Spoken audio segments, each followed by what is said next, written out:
반갑습니다. 원빈입니다.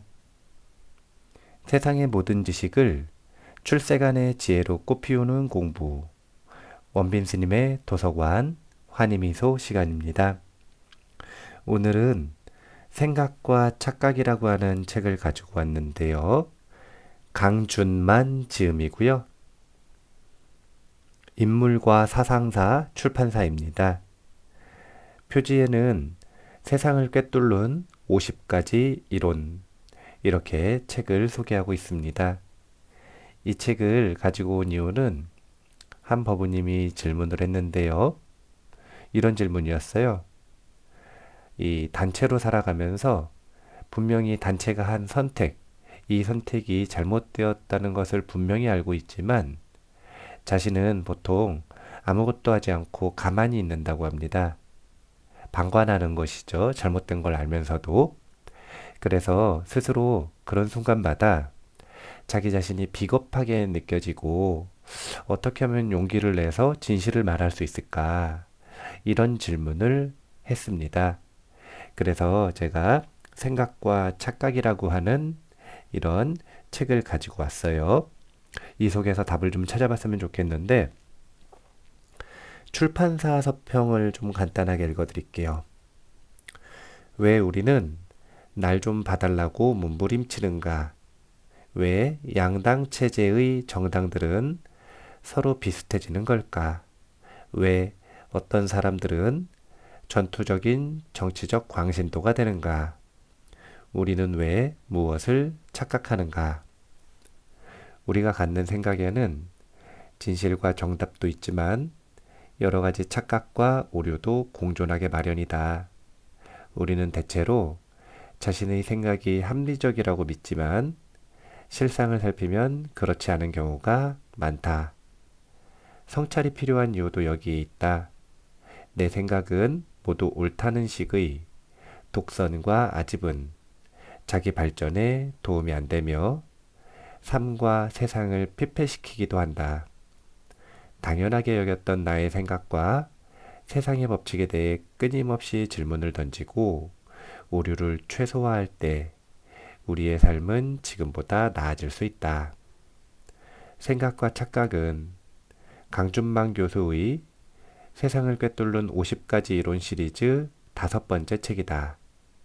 강준만 교수는 이 책에서 생각과 착각에 관한 50가지 사례와 이론을 재미있고 생생하게 풀어낸다. 왜 너답게 행동하라는 조언은 무익한가? 왜 어떤 네티즌들은 악플에 모든 것을 거는가? 왜 멀티태스킹을 사기라고 하는가?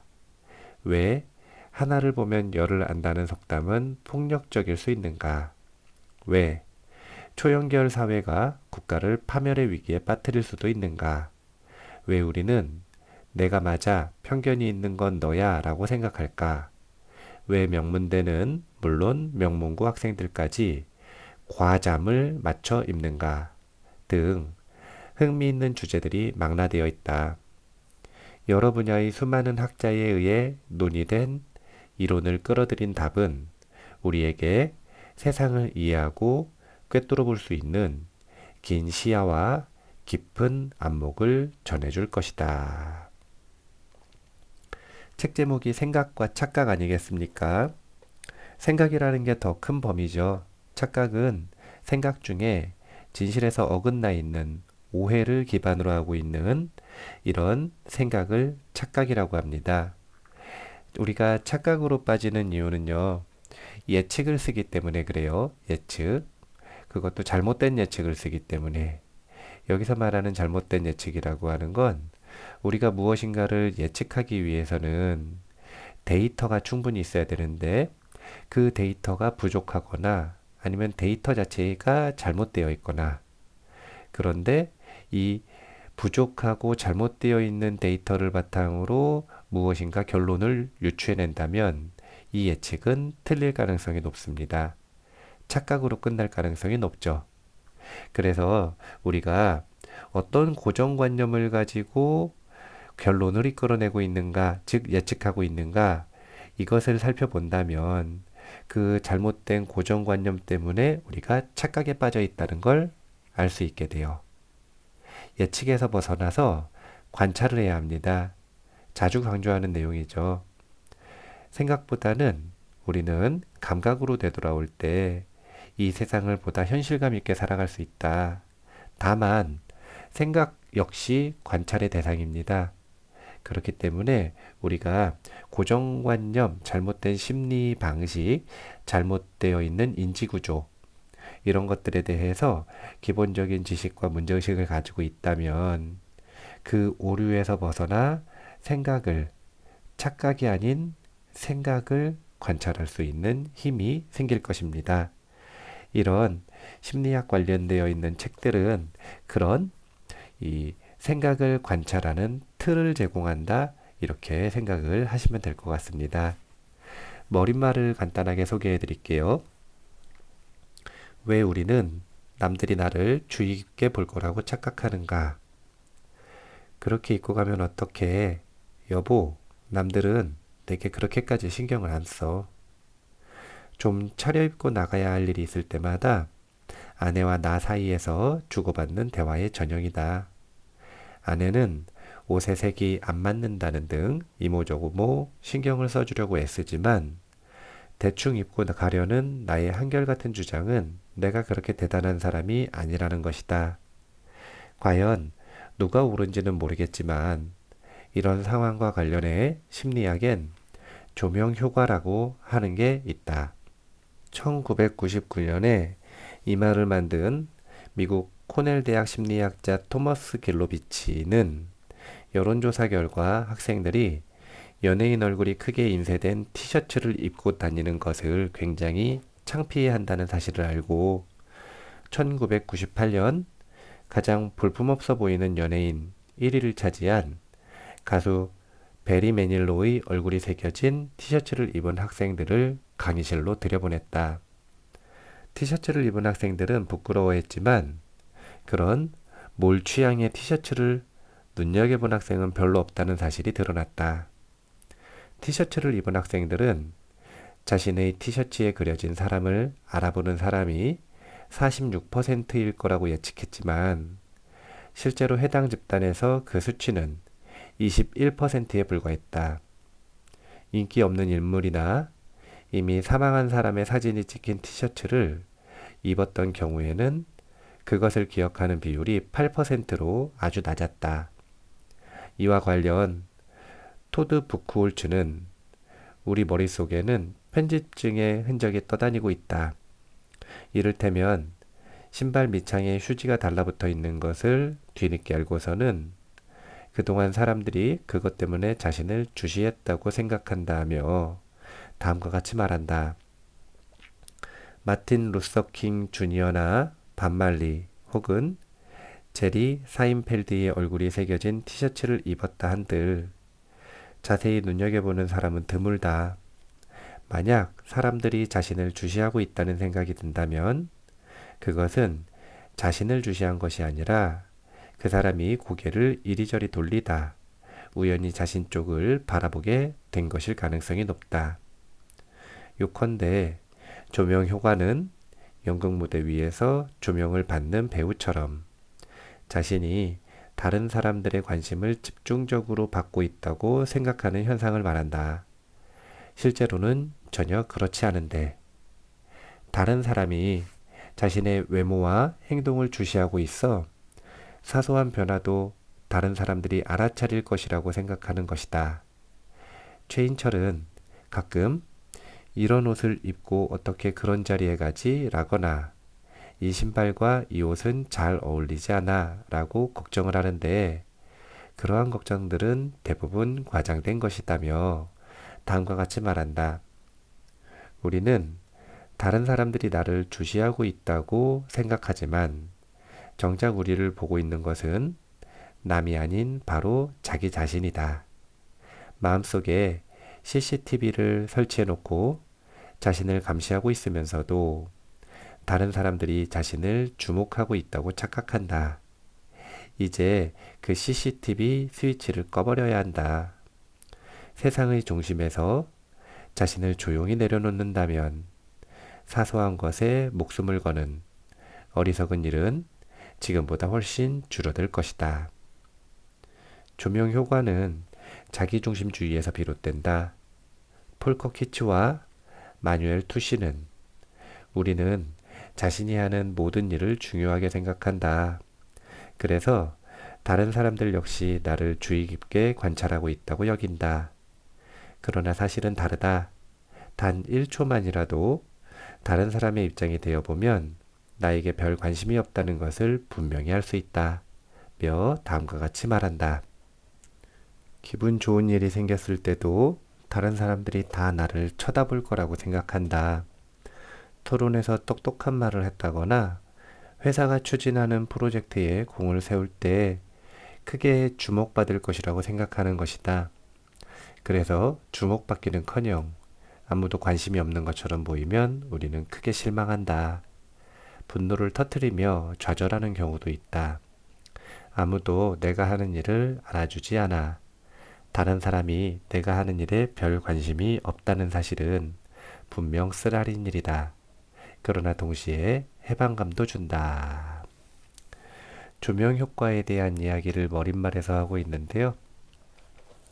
이제 대표적인 착각 중에 하나를 제시하고 있는 것입니다.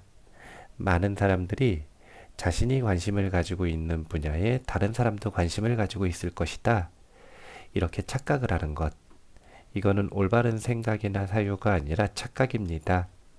그 원리를 보면 사람들은 자신이 주의력을 기울이고 있는 것, 그 경험이 밝게 보입니다. 밝게.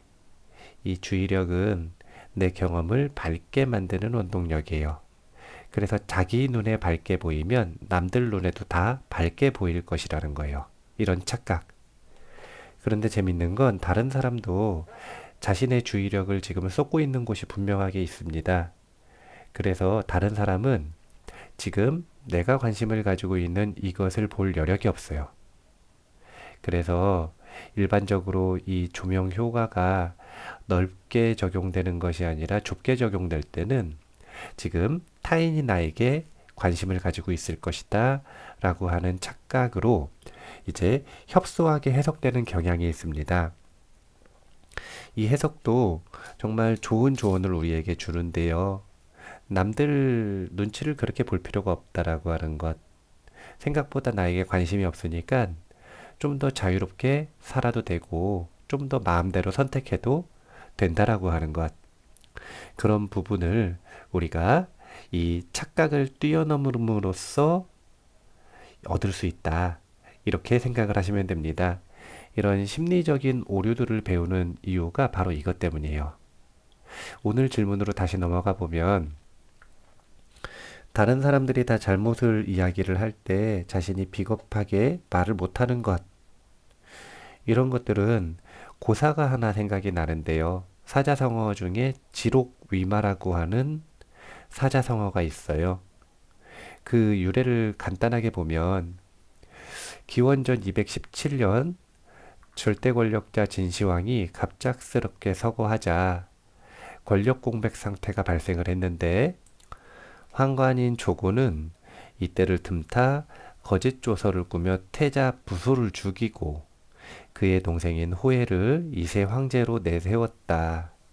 조고는 경쟁자인 승상 이사를 비롯해 공신들을 제거하고 승상이 되어 조정의 실권을 장악했다.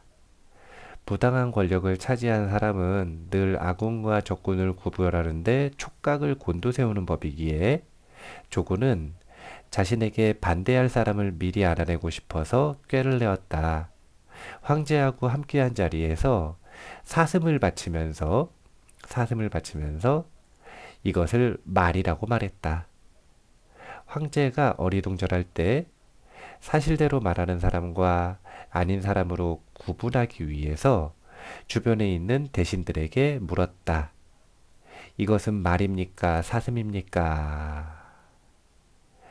누가 봐도 명백하게 이것은 말이 아니라 사슴인 상황에서 대다수의 대신들은 이것을 말이라고 말했고 몇몇 충신들은 사슴이라고 말했는데 그 충신들을 제거했다. 이렇게 이 고사가 이루어져 있습니다. 그러니까 누가 봐도 명백하게 어떻게 사슴이 말입니까? 그것도 황제 앞에서. 하지만 대다수의 사람들은 권력이 무서워서 그 속에서 대부분의 사람들이 하는 말, 사슴을 말이라고 하는 그 말을 앵무새처럼 반복했을 뿐이고 진실을 말할 수 있는 사람들은 흔치 않았다고 합니다. 사실은 이게 인간이 가지고 있는 심리적인 오류 중에 하나로 이제 제시되고 있다. 이렇게 생각을 하시면 됩니다. 우리는 많은 사람들이 잘못된 대답을 이야기를 할 때 진실을 말하는 것을 어려워해요. 사실은 쉬운 일이 아닙니다.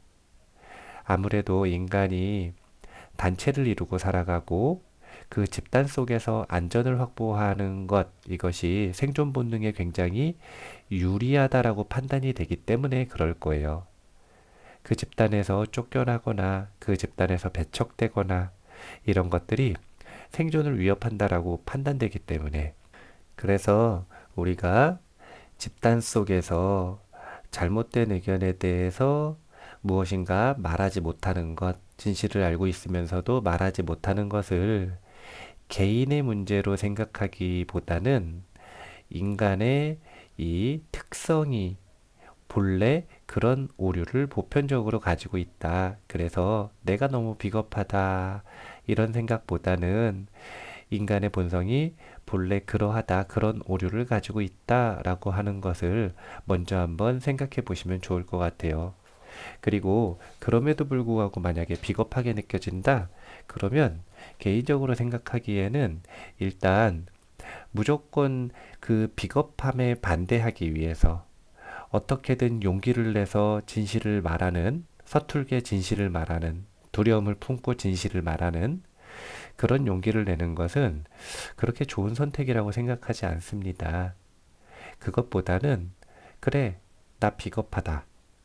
근데 뭐 이렇게 먼저 자기 자신을 있는 그대로 인정하는 것이 중요하다고 생각을 합니다.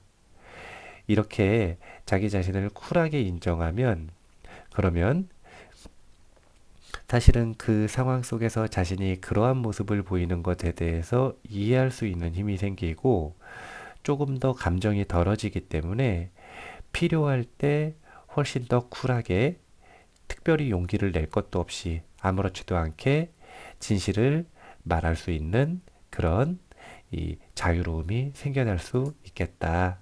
이렇게 한번 조언을 해드리고 싶고요.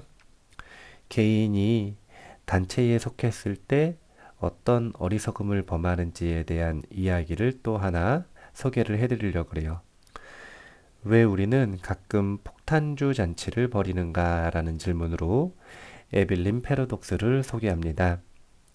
1974년 7월 미국 조지 워싱턴 대학 경제학 교수 제리 하비는 섭씨 40도가 웃도는 어느 무더운 날 모처럼 아내와 텍사스주 콜맨시에 있는 처가를 방문했다. 하비의 가족은 선풍기 앞에 모여 앉아 시원한 레모네이드를 마시며 도미노 게임을 즐기고 있었다. 갑자기 장인이 우리 스테이크를 잘하는 에빌린 씨에 가서 저녁 먹을까? 라고 제안했다. 아내는 괜찮은 생각이라 했다. 하비는 속으로 이 더위에 어딜 가요? 가만히 있어도 숨이 콱 막힐 지경인데, 더구나 에빌린은 85km나 떨어져 있어서 가는 데만 2시간이 걸린다고요. 그것도 에어컨도 없는 58년형 뷰익을 타고 라고 생각했지만 분위기를 깨기 싫어 일단 장모님 가시면 이라고 동감을 표시했다. 장모 역시 에빌린에 가본 지 꽤 오래됐는데 잘 됐네 라고 답했다. 16년 된 고물차는 너무 더웠다. 길은 얼마나 험한지 가는 내내 먼지에 콜록거려야 했다. 기대했던 스테이크도 그저 그랬다. 지칠 대로 지쳐 다시 집에 돌아오고 나니 어두컴컴한 밤이었다. 장모는 집에 있고 싶었는데 에빌린에 가자고 난리를 치는 바람에 어쩔 수 없이 따라 나섰다고 투덜거렸다. 하비는 나도 다른 사람들이 원해서라 말했고 아내도 이렇게 더운 날 밖에 나가는 것 자체가 미친 짓이라며 분통을 터뜨렸다. 그러자 장인이 입을 열었다.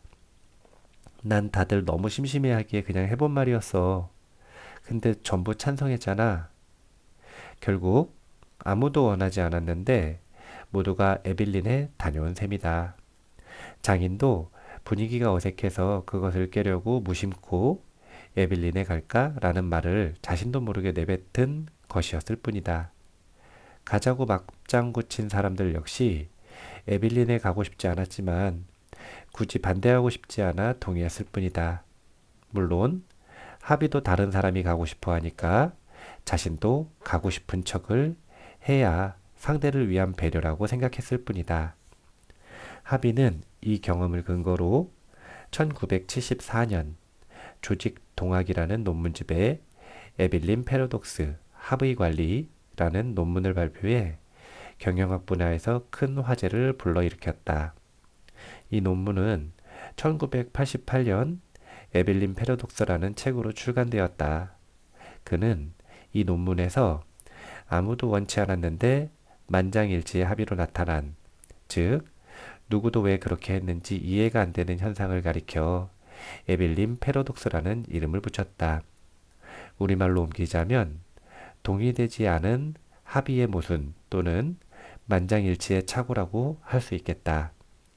이른바 집단사고의 한 유형인 셈이다. 합의는 이런 문제가 조직에 흥망이 걸릴 정도의 중요한 문제에서도 발생하며 그 이유는 조직 구성원 개개인이 자신의 의견을 분명하게 표현하지 않기 때문이라고 말했다. 그는 1973년 미국을 뒤흔든 워터게이트 사건을 대표적 사례로 들면서 모두 다른 사람들의 눈치를 보며 대세에 묻어가는 현상, 즉 누구도 동의하지 않은 합의가 조직을 파열시킨다고 경고했다. 왜 사람들은 자신의 의견을 분명하게 표현하지 않는 걸까? 합의는 통상적으로 조직의 구성원들은 자신의 믿음대로 행동하는 것에 대한 두려움과 더불어 그로 인한 소외에 대한 두려움을 갖고 있기 때문이라고 했다. 그는 에빌린 패러독스에 빠진 조직이 보여주는 가장 기본적인 증상으로 책임을 전가하거나 남을 탓하는 행동을 꼽았다. 미국 미시간 대학 경영학 교수 제임스 웨스트팔은 미국 내 중소공기업 228개의 이사회를 연구해 에빌린 패러독스의 증거를 찾아냈다. 그의 연구에 따르면 외부에서 온 이사들은 기존 경영 전략이 매우 못마땅했지만 한마디도 하지 않았으며 자기처럼 다른 속내를 품고 있는 이사들은 별로 없을 것이라고 생각했다. 결국 경영 실적이 저조한 회사들은 전략을 바꾸려는 시도를 거의 하지 않아 문제의 원인을 오랫동안 방치한 채 그냥 끌고 가는 비효율을 경험해야 했다.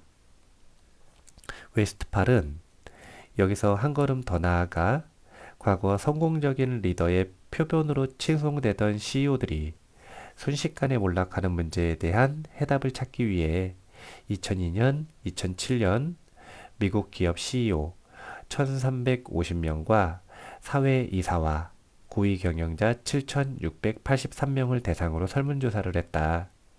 분석 결과 CEO의 사회적 지위가 높을수록 그를 향한 아첨과 동조는 더 많아졌다. 자신에 대한 아첨과 동조가 강할수록 해당 CEO는 자신의 전략적 판단 능력과 리더십 역량을 과신했으며 이런 기업에서는 회사의 성과가 좋지 않은데도 CEO가 필요한 전략 변화를 제때 시도하지 못했다. 지금까지 성공적이었던 CEO의 몰락은 주로 개인적 특성으로 설명되어 왔지만 이 연구는 다른 이사들이나 함께 어울리는 타사 경영자들의 근거 없는 아첨과 무비판적인 동조가 주요 원인이라는 점을 보여준다. 우리의 일상적 삶에서 에빌린 패러독스가 가장 자주 나타나는 상황은 아마도 회식일 것이다. 이에 대해 이상우는 이렇게 말한다. 직장 생활을 해본 사람은 이런 경험이 한두 번쯤은 있다. 아무도 원하지 않은 회식에 참석하는 일 말이다. 개인적으로 물어보면 다들 지금 회식할 타이밍이냐고 투덜거린다. 심지어 회식을 명한 당사자도 귀찮아도 어쩔 수 있느냐고 한다. 어느 누구도 바라지 않지만 왠지 그러면 안 될 것 같은 느낌에 사로잡혀 울며 겨자 먹기로 회식 자리가 만들어진다. 개인 입장에서 보면 튀기 싫어 암묵적 대세를 따른다. 이렇게 이 에벌린 패러독스라고 표현을 했는데요. 우리가 만장일치를 했지만 사실은 아무도 원하지 않는 상황, 아무도 원하지 않는 일에 대한 만장일치. 이제 지록위마의 고사가 이 권력을 장악하고 있는 권력에 대한 자기 자신의 두려움 때문에 복종의 이 일환으로서 잘못된 것에 동의하는 모습을 보여주고 있다면 이 에빌린 패러독스 같은 경우에는 사실은 특별히 누군가 권력을 가지고 있는 것은 아닙니다. 그럼에도 불구하고 잘못된 것 또는 동의하지 않는 것, 심지어 아무도 원하지 않는 것에 개인들은 동의를 하는 경향이 있다. 두 가지가 차이가 있는 것처럼 보이지만요. 직접적인 그런 권력에 대한 두려움이 있는가 없는가의 차이가 물론 있지만 사실은 에빌린 패러독스에도 집단이라고 하는 것 자체가 이미 권력입니다. 그렇기 때문에 사실은 권력에 대한 복종에 해당되는 그런 행위가 맞다고 볼 수가 있습니다. 그래서 에빌린 패러독스가 이 진시황이 세웠던 진나라에도 적용된 것이죠, 사실은. 이렇게 에벨린 패러독스를 반복할 수밖에 없도록 만든 이 환관 출신 조고승상이 이 나라를 사실은 말아먹은 거죠. 그런 분위기를 만들어 놓고 나라가 잘 될 수가 없을 겁니다. 우리가 작게는 회식하는 일부터 시작해서 크게는 CEO가 결정해야 되는, 이사회에서 결정해야 되는 중요한 회사 전략, 단체의 전략에 이르기까지 이 에빌린 패러독스가 자리를 잡고 있다라고 하는 그것을 생각을 해볼 필요가 있습니다. 그래서 인간은 항상 합리적일 것이다. 우리는 만장일치를 통해서 좋은 결과를 이끌어낸 것이다. 이런 것들은 착각일 가능성이 높다. 조금 더 이런 오류들을 기본적으로 잘 이해하시고 생각을 해보시면 좋을 것 같습니다. 이러한 지록위마, 에벨린 패러독스를 비롯해서 앞서 소개했었던 조명효과, 이런 착각들에서 벗어나 비로소 올바른 생각을 하기 위해서 우리는 어떤 조치를 취할 수 있는가, 이것을 소개하기 위해 마음 챙김에 대한 부분을 좀 읽어드릴게요. 왜 미국인들은 마음을 챙기는 일에 열광하는 걸까? 차의과대학교 분당차병원 정신건강의학과는 오는 9일 오후 4시 30분부터 지하 2층 대강당에서 마음챙김 인지치료 무료 건강광자를 개최한다고 5일 밝혔다. 이번 강좌는 우울, 조울병에서의 마음챙김 인지치료, 사회 불안장애에서의 마음챙김 인지치료, 공황장애 및 불안증에서의 마음챙김 인지치료, 질의응답의 순서로 진행된다. 마음챙김 인지치료는 미국 매사추세츠 대학의 존 카바찐 박사에 의해 1979년 창안된 마음챙김에 기초한 스트레스 완화요법을 의학 영역으로 도입한 것이다. 연합뉴스 2015년 6월 5일 기사의 일부다. 이와 같이 언젠가부터 우리 주변에서 마음챙김이라는 말을 심심치 않게 들을 수 있게 되었다. 도대체 마음을 어떻게 챙기길래 마음의 병까지 낫게 해준다는 말일까? 마음챙김은 마인드풀리스라는 영어 단어를 우리말로 번역한 것인데 원래 불교 수행 정통에서 기원한 심리학적 구성 개념으로 현재 순간을 있는 그대로 수용적인 태도로 자각하는 것을 말한다. 마인드풀리스는 고대 인도에서 불교 경전에 쓴 고대 인도어인 빨리어 사띠의 번역어인데, 사띠는 자각, 주의, 기억하기 등의 의미를 내포한다. 미국에선 관련 논문이 매년 1200여 편씩 발표될 정도로 마음챙김이 큰 인기를 누리고 있다. 열광한다고 해도 과언이 아닐 정도다. 미국 매사추세츠 의대 명예교수로 이 분야의 선구자인 존 카바찌는 마음챙김 명상과 자기치유에서 오늘날 마음챙김 명상은 불교에서 시작되어 가르치고 수련하고 있지만 이 명상의 요체는 보편적인 것이다고 말한다. 그는 마음챙김이란 기본적으로 특정한 방식의 주의로 자기 마음의 내부를 깊게 들여다보고 자기를 탐구하여 스스로를 이해하기 위한 정신수련 방법의 하나이다며 다음과 같이 말한다. 그러므로 우리의 스트레스 클리닉에서 그러하듯이 특별히 동양 문화나 불교의 권위를 내세울 필요는 없다고 생각한다.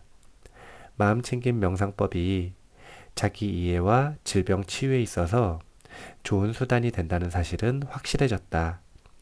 이 명상법의 주요 장점은 어떤 신념 체계나 이데올로기를 따르는 것이 아니기 때문에 스스로 검증해보고자 하는 누구나 그 효과를 얻을 수 있다는 것이다.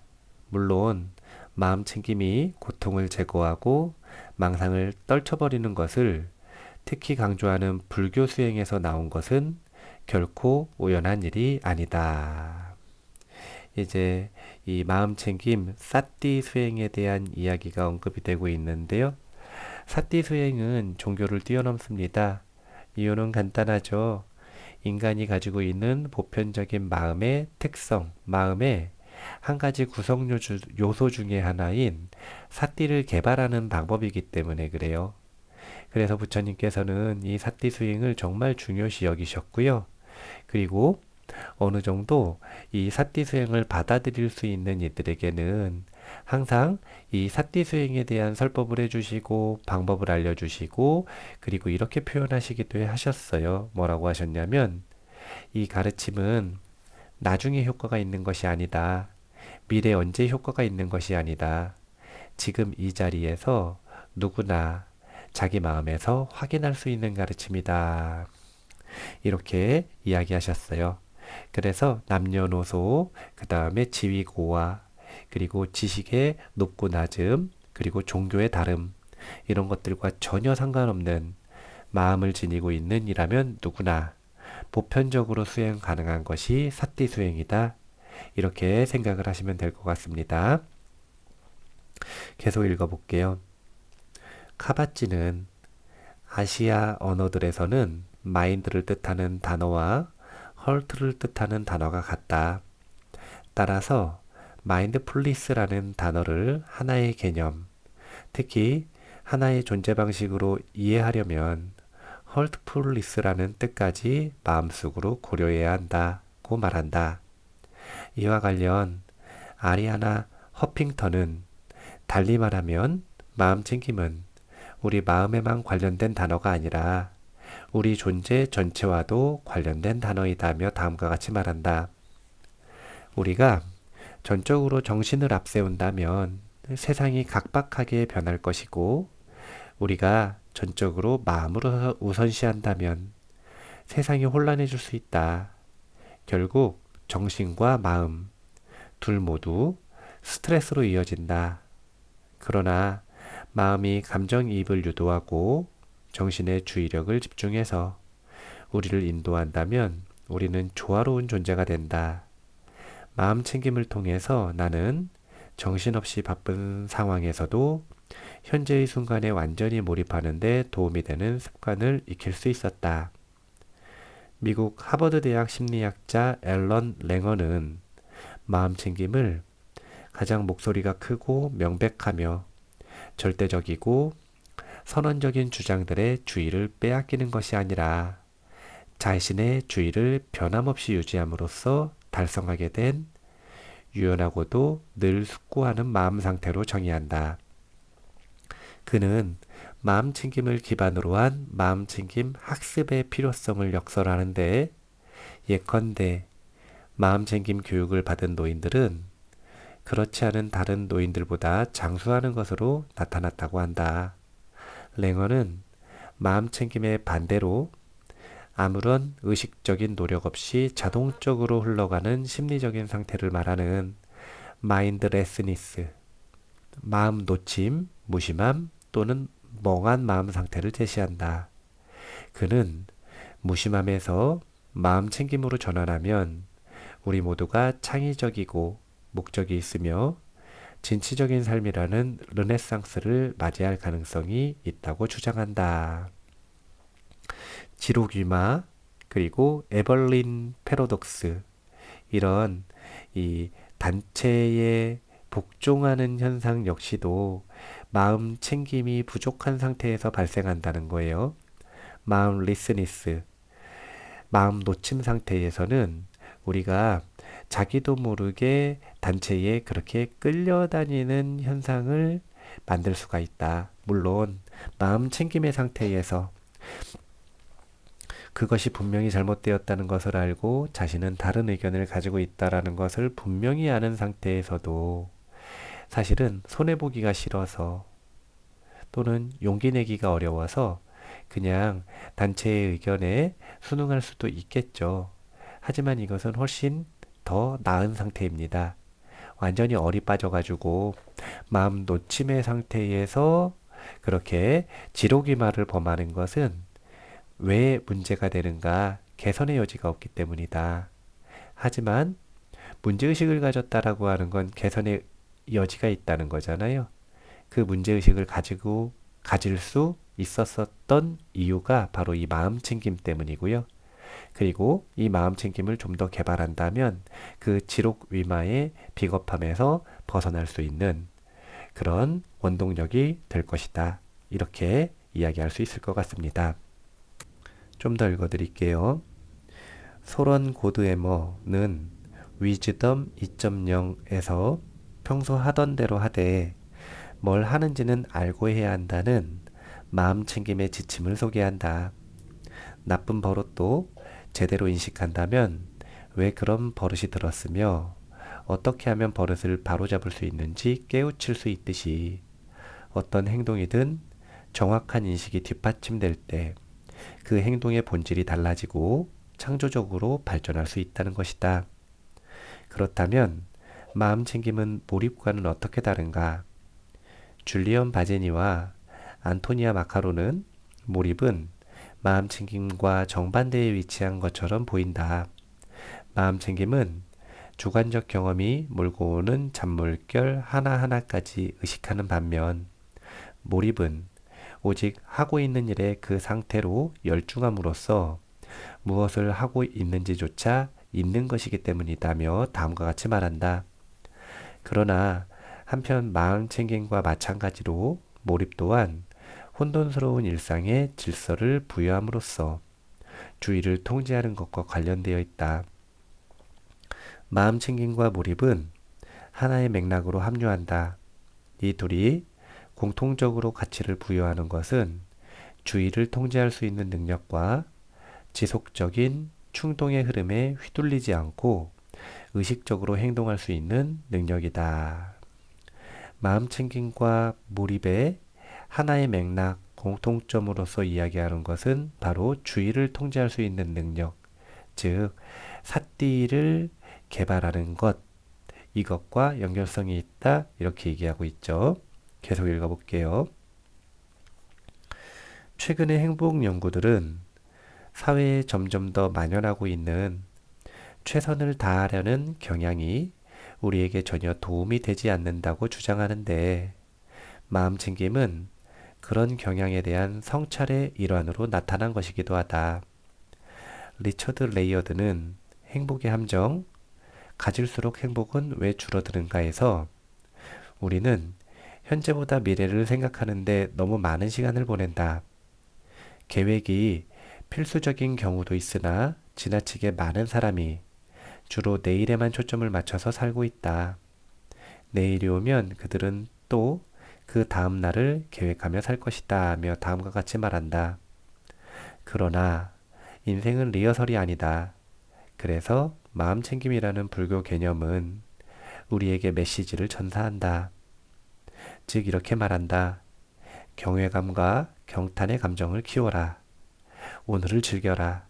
그리고 마치 영화를 보거나 사진을 찍을 때처럼 호기심을 느끼고 자신을 살펴보라. 이해심을 갖고 세상이나 자신의 주변 사람들과 관계를 맺어라.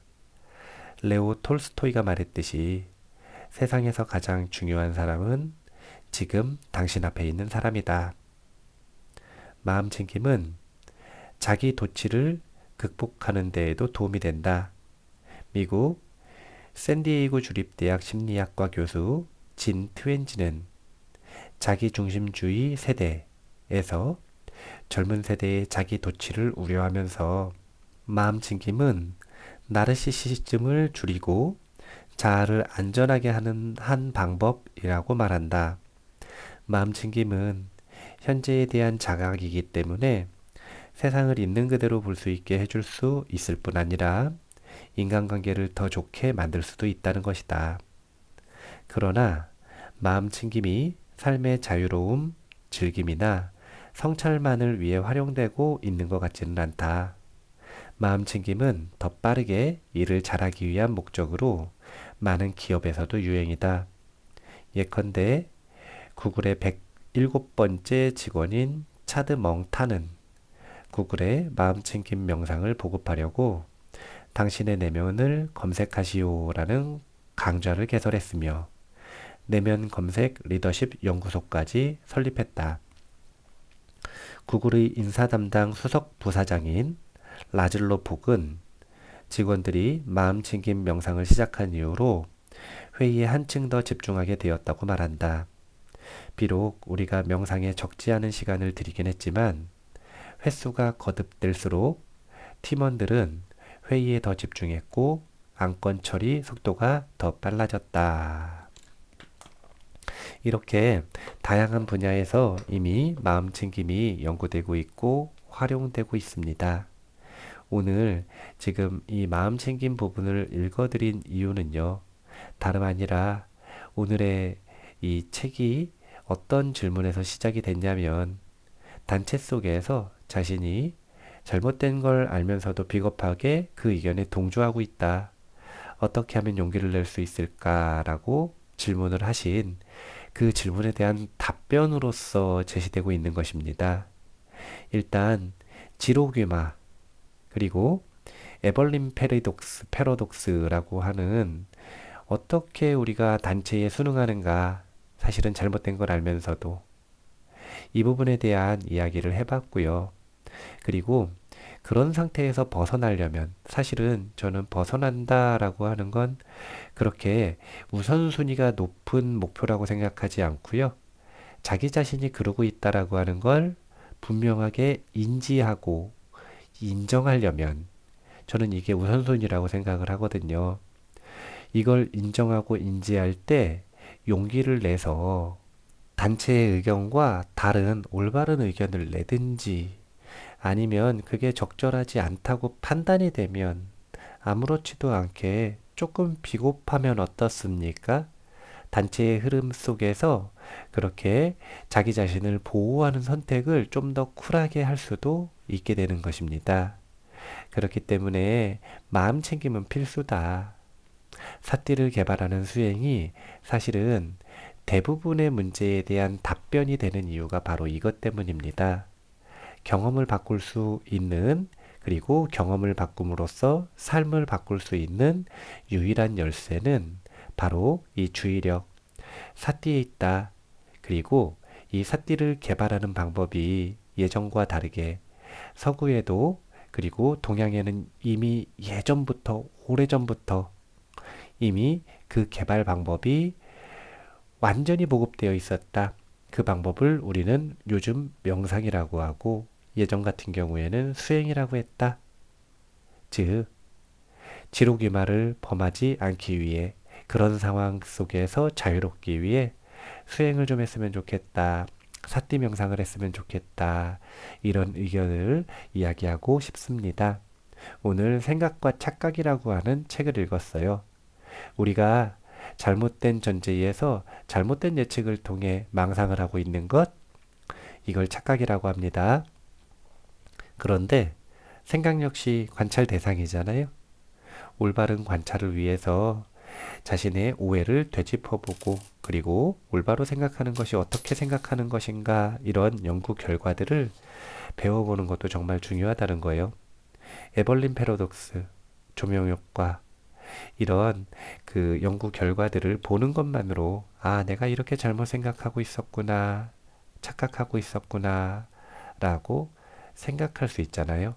관찰해 볼 수 있잖아요.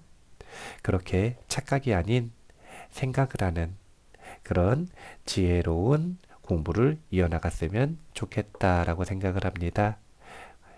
이제 가까운 시일 내에 꼭 마음 챙김과 관련되어 있는 책들을 좀 소개를 해드리도록 하겠습니다. 마무리할게요. 세상의 모든 지식을 출세간의 지혜로 꽃피우는 공부. 원빈 스님의 도서관 환희미소 시간이었습니다. 감사합니다.